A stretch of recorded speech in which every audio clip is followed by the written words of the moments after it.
Josué capítulo 2.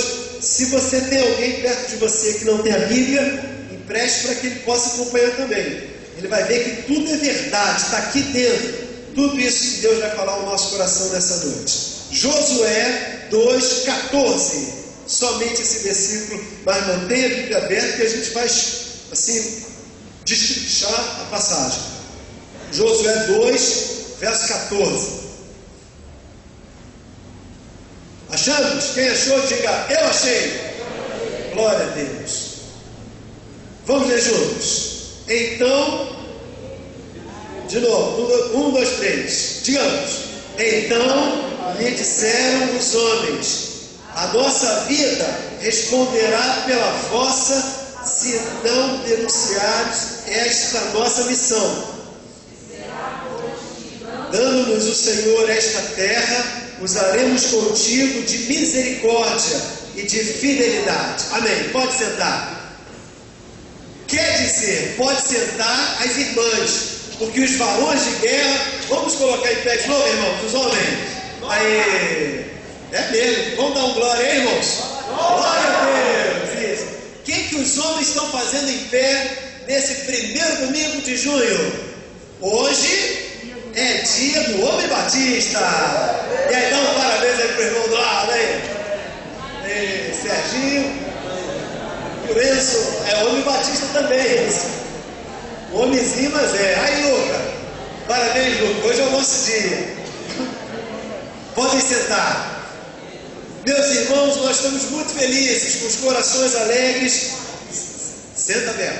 Aí, é isso. Não pode dar corda, tá vendo? Tem que crescer mais. Mas hoje, irmãos, no Brasil Batista, no meio das nossas igrejas, a gente quer separar também na nossa igreja esse momento para agradecer a Deus a vida dos irmãos. Nós temos um forte ministério feminino na nossa igreja. O nosso ministério masculino não é forte, mas ele é operoso, porque os homens estão espalhados nos vários, múltiplos ministérios da nossa igreja. Dias atrás, um líder de uma outra associação falou assim: pastor, o senhor tem ministério dos homens batistas na igreja? Eu falei: tenho. Quem é o presidente? Quem é o presidente? Nós não temos. Quem é o secretário? Nós não temos. Quando é que a organização se reúne? Nós não nos reunimos. Ué, mas o senhor tem organização? Nós temos. Os homens batistas da primeira igreja batista em Paciência são poderosos e trabalham mesmo para a glória do Senhor. Quero dar um exemplo aqui. Zequinha, fica em pé, Zequinha. Isso, pode sentar, Zequinha. Esse homem aí, ó. Esse homem, irmãos, é um homem batista da primeira igreja batista em Paciência. Ele é tão homem batista que há coisa de uns 2 anos atrás, um ano e pouco atrás, um bandido entrou aqui na igreja, ele desarmado, pulou da casa dele e veio segurar o bandido. Não faça mais isso, tá bom? Mas é homem mesmo, né, irmãos? Glória a Deus. Oi? É mesmo, Zequinha. Olha aí, ó. Eu não salve agora.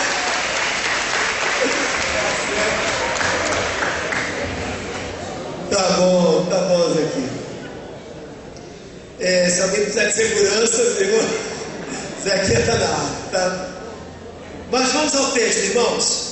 No dia em que nós lembramos o papel do homem batista no meio da nossa igreja, na nossa sociedade, no reino de Deus, eu estou separando a história de 2 homens. Nós não sabemos seu nome, eles fazem parte de um exército de 40 mil homens, provavelmente ou de Gade, ou de Ruben, ou de Manassés, uma das 3 tribos de Israel. E os irmãos estão lembrados, Moisés, que tirou o povo do Egito, ele não recebe a bênção de Deus, pelo contrário, Deus só avisa que ele não terá a bênção de atravessar o rio, o Jordão e conquistar a terra, por conta de tudo que aconteceu anteriormente. Mas ele levanta um sucessor, o sucessor é Josué. E Deus começa a operar, eles atravessam o rio, conquistam a terra de Moabe.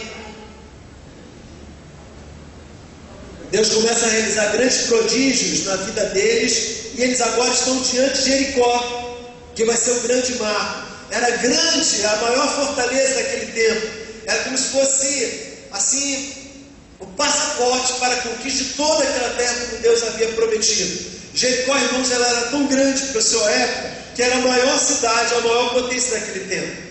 A sua fortaleza era tão segura e imbatível aos seus próprios olhos, que a muralha, que era muito extensa, ela tinha quase 300 metros, quase 30 metros na sua extensão, de um muro ao outro, era separado. Na verdade, quando nós vemos que a muralha caiu, não foi uma muralha, mas foram duas.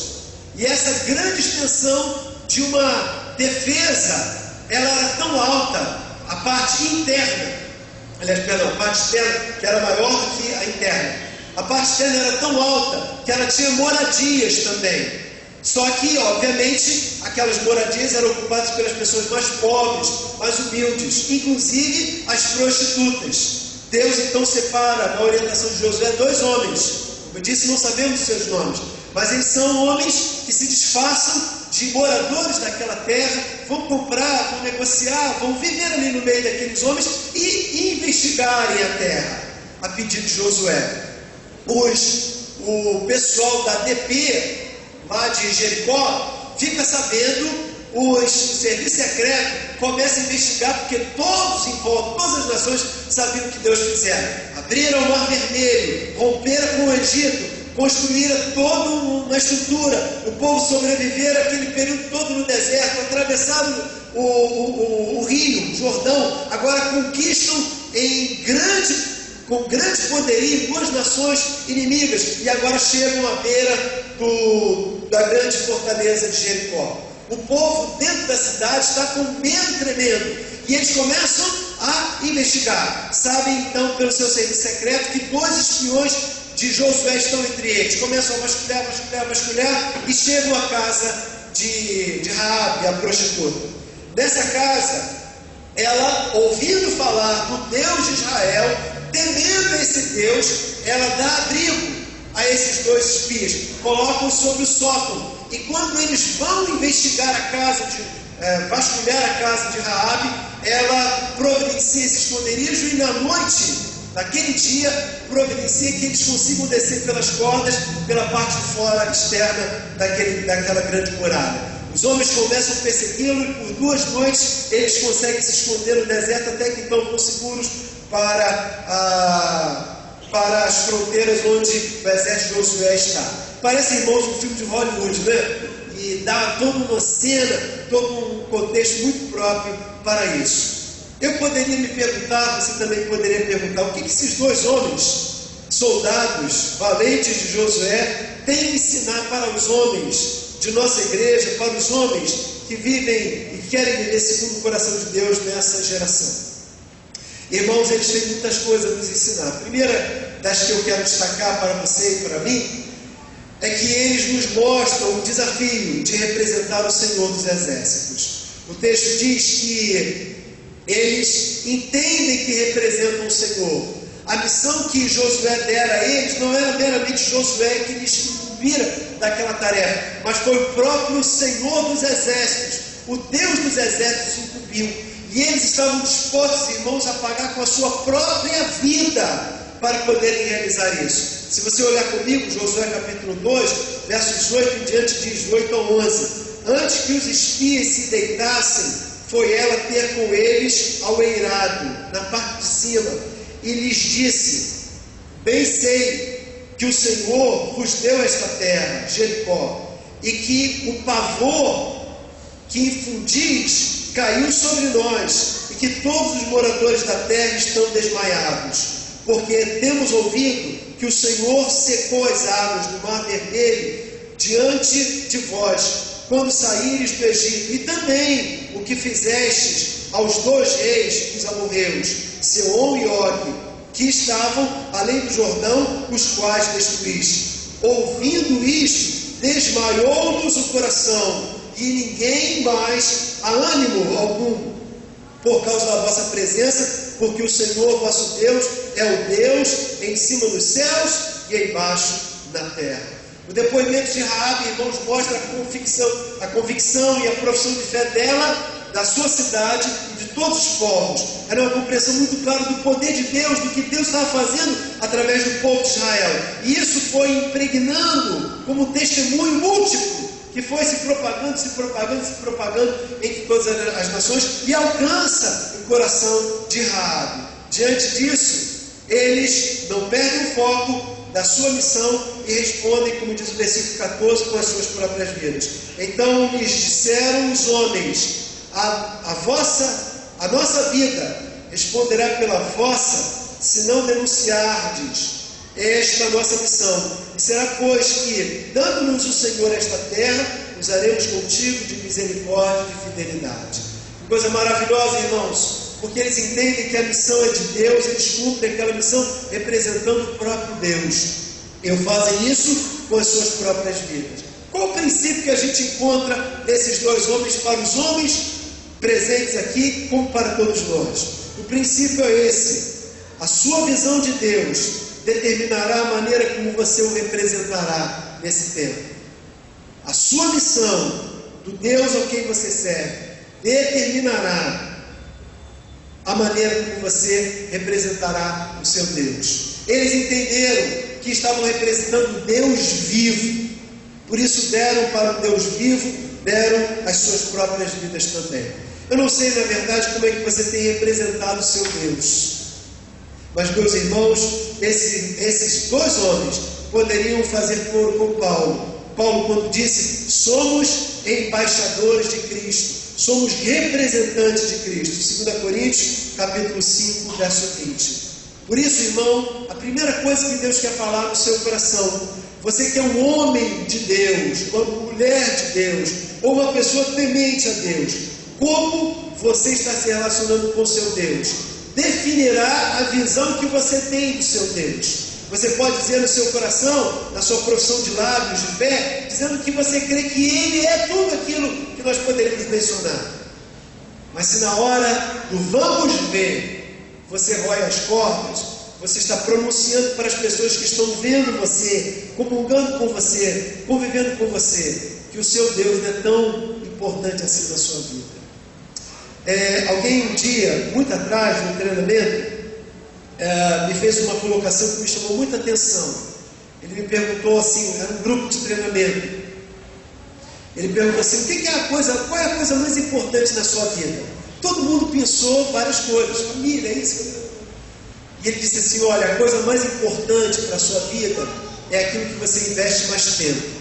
Uma das pessoas, insatisfeita com aquela colocação, disse: olha, eu invisto muito tempo no meu trabalho, eu gasto 2 horas para ir para a cidade, 2 horas para voltar, e ainda o tempo que eu trabalho, as minhas 8 horas, mas não é a coisa mais importante para mim. E ele repetiu dizendo: a coisa mais importante pode ser o seu sonho, o seu alvo, a sua utopia, mas a coisa mais importante é aquilo que você mais investe nele. Eu não sei o que é a coisa, qual é a coisa mais importante para a sua vida, mas se há uma verdade, é essa também, que a coisa mais importante provavelmente será aquela que você investirá mais a sua vida, mais a sua atenção, mais o seu coração. Então nós poderemos reformular aquela pergunta: onde você mais coloca o seu coração? Aí você então encontrará aquilo que é de mais importante na sua vida. Esses dois homens tinham uma tarefa, e eles dariam as suas vidas para representar a missão que eles receberam de Josué, porque eles entenderam que eram representantes do Rei dos Reis. Você, homem batista, é um embaixador de Cristo, não só na nossa organização, ou lá atrás quando você viveu o emblema e usou o emblema dos embaixadores, mas você, aonde está, precisa entender que é um embaixador de Cristo. Por isso a pergunta que você deve responder nessa noite: como você tem representado o seu Deus? Em segundo lugar, esses dois homens nos ensinam sobre esses desafios de ser um homem batista nesse tempo. Ele nos falou só do desafio de representar o Senhor, mas também o desafio de exercer misericórdia. Aquele era um tempo, irmãos, de muito barbárie, como eu já tenho mencionado, pregando sobre textos do Antigo Testamento. As pessoas se resolviam na linha teológica predominante dessa primeira fase do livro do Velho Testamento. Êxodo capítulo 21, verso 14 diz a sentença predominante disso: olho por olho, dente por dente. Vamos dizer juntos? Olho por olho, dente por dente.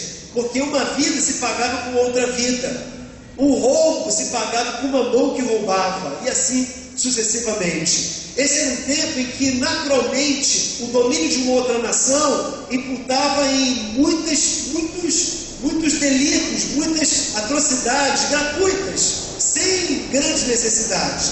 E olha que esse tempo não é um tempo distante para a realidade que nós vivemos, porque esse também é um tempo que nós vivemos, irmãos, que a vida vale muito pouco.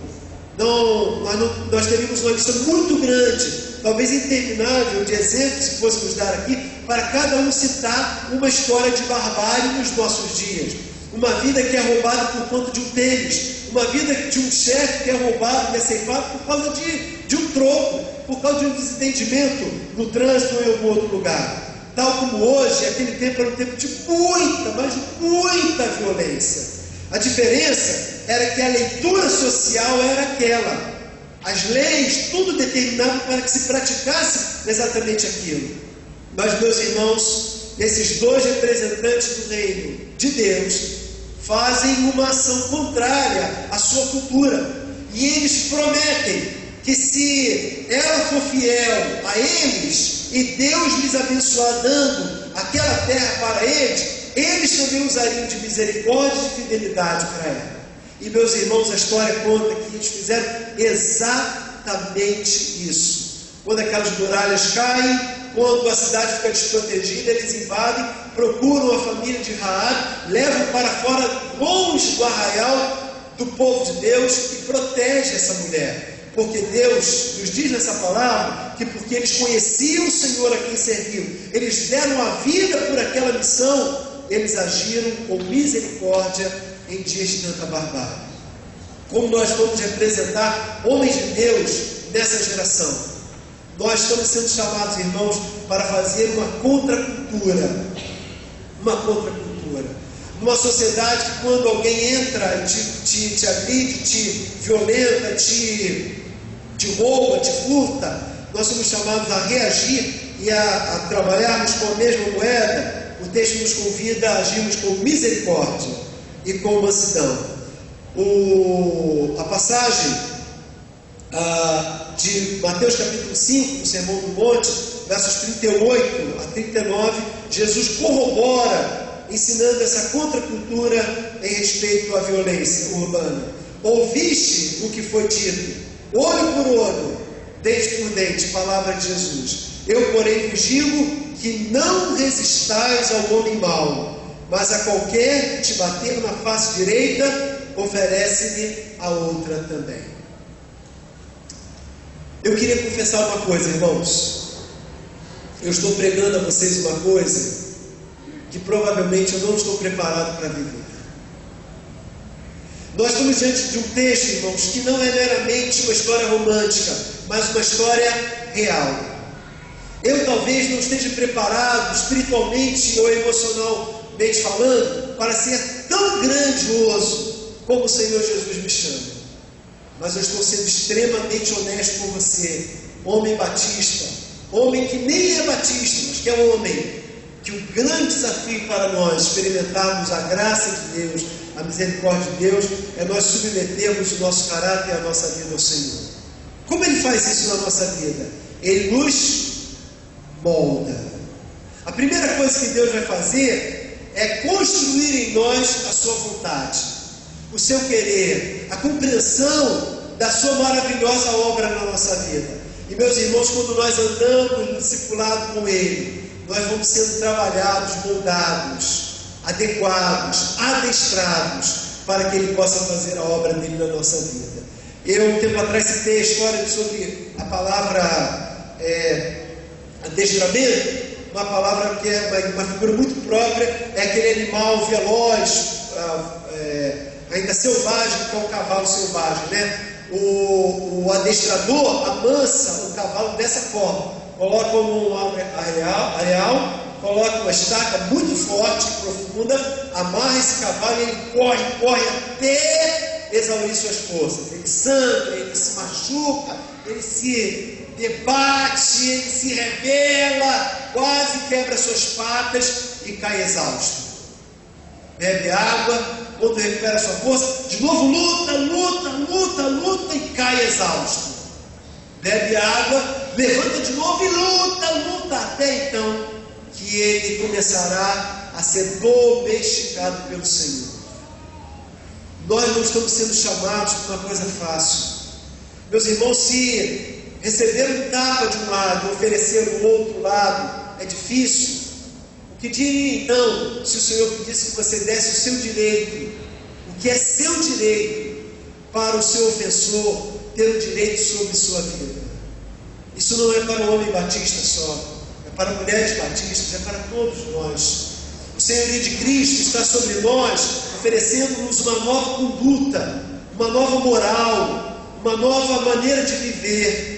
Jesus no Sermão do Monte, falando sobre felicidade, ele diz que os que choram serão felizes, os que têm fome e sede de justiça serão felizes, os que pacificarem serão felizes, os que viverem a contracultura dessa época, esses experimentarão a verdadeira felicidade. É verdade, irmãos, que no trabalho nós queremos lutar pelo nosso direito. É verdade que na relação conjugal nós queremos brigar para fazer prevalecer o nosso direito. É verdade que no estádio de futebol nós queremos gritar para fazer com que o nosso time ganhe. E nós sempre queremos que o nosso time ganhe. Alguns querendo tanto, esquecem que aquilo é um lazer e dão tiro, matam, brigam com grande alegria.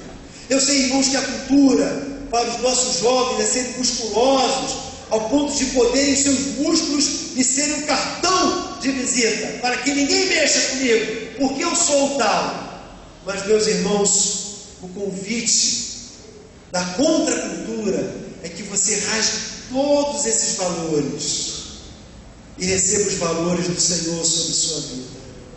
Aqueles dois homens anônimos, e eu destaco que são anônimos porque eles não têm grande valor, são como eu e você, desconhecidos da multidão, mas eles são representantes do rei, e porque representam o rei, eles, numa cultura de tanta impiedade, eles exercem misericórdia. O que é misericórdia, irmãos? Misericórdia é uma bondade merecida. Por isso o exemplo de quem bate de um lado ofereceu o outro para retribuir com amor. Eu não sei fazer isso, mas eu estou aprendendo a fazer isso aqui entre os irmãos. Eu não sei ser tão espiritual assim, mas vocês sabem, irmãos, Deus está trabalhando na minha vida para você, e eu sei que você também não é. Mas se nós estamos caminhando com o Senhor, essa trilha não pode ser diferente. A crise da nossa fé cristã hoje, irmãos, da realidade de ser evangélico hoje no Brasil, uma realidade tão maluca, tão diferente do conceito bíblico, é que nós queremos bênção, prosperidade, vitória, queremos ter o baluarte que for, todas as glórias para sermos espirituais e poderosos, quando na verdade Ele manda que a gente carregue a cruz, que dê a face ao próximo, que ande uma milha a mais com quem pede, e possamos viver em misericórdia, com atos de misericórdia para o próximo. Essa não é a mensagem boa de ouvir, né, irmãos? Mas é a mensagem de Deus para nós. Em último lugar, esses dois jovens guerreiros de Deus nos falam do desafio de serem homens batistas, homens e mulheres de Deus dessa geração, vivendo o desafio de exercer fidelidade. O texto disse no final do versículo 14: então lhes disseram os homens: a nossa vida responderá pela vossa vida, se não denunciardes essa nossa missão. E será, pois, que, dando-nos o Senhor esta terra, usaremos contigo de misericórdia e, segundo, de fidelidade. O desafio de exercer fidelidade nessa geração. O que é fidelidade? Fidelidade é cumprir com a palavra. Meus irmãos, nós somos chamados a cumprir com a nossa palavra. Tenho me entristecido com o convívio, com o testemunho, com, na verdade, o mau testemunho, com situações de crentes que gatilham coisas na sua vida para poderem ter essas coisas. mas não pagar por essas coisas. A Bíblia chama isso, irmãos, de que mesmo não ouvir. Você sabe qual é o nome disso, porque eu também sei.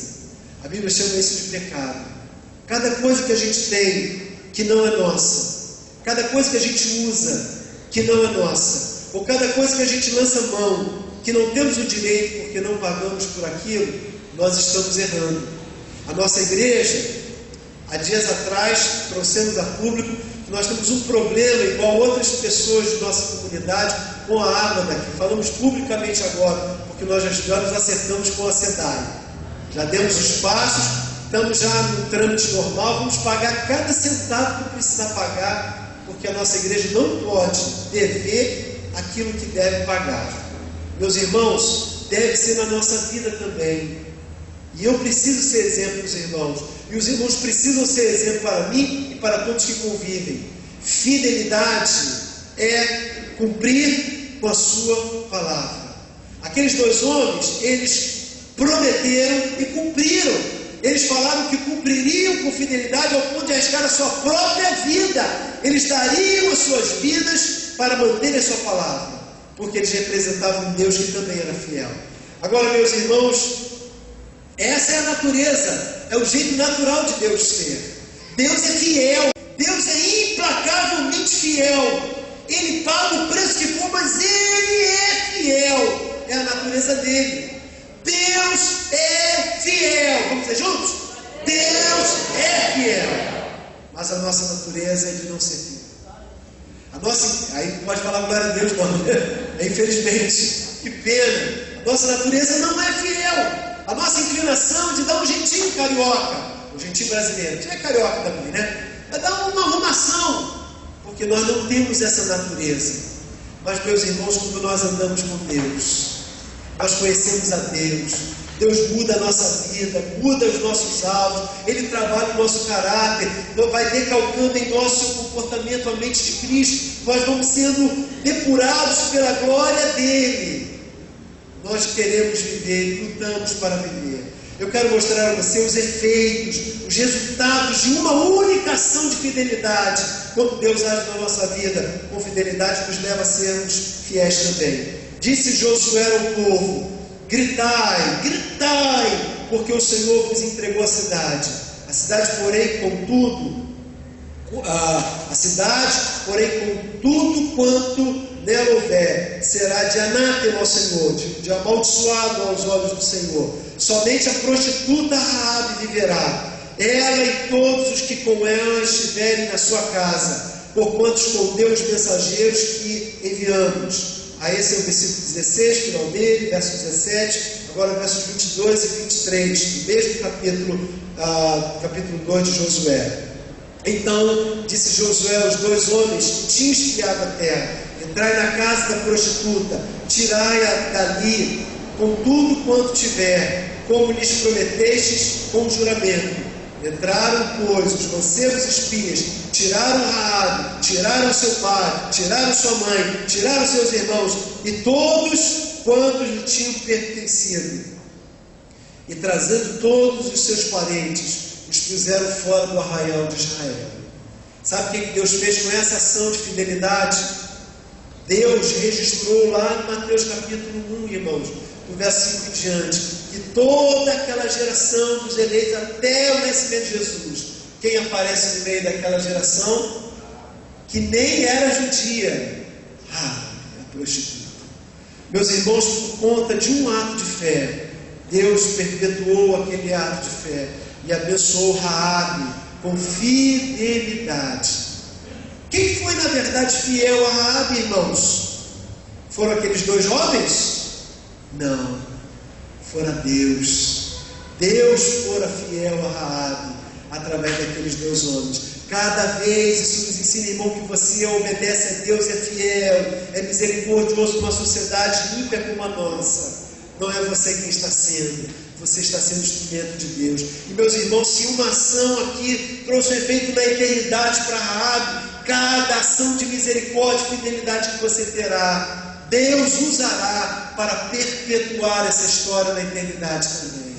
Deus usará para salvar não só Raabe, mas toda a sua família, e através dela ele entrará para a linhagem de Israel, e através dela virá o Redentor. Ora, então, se Deus fez isso com essa mulher, fará também através de nós, porque Deus é um Deus fiel.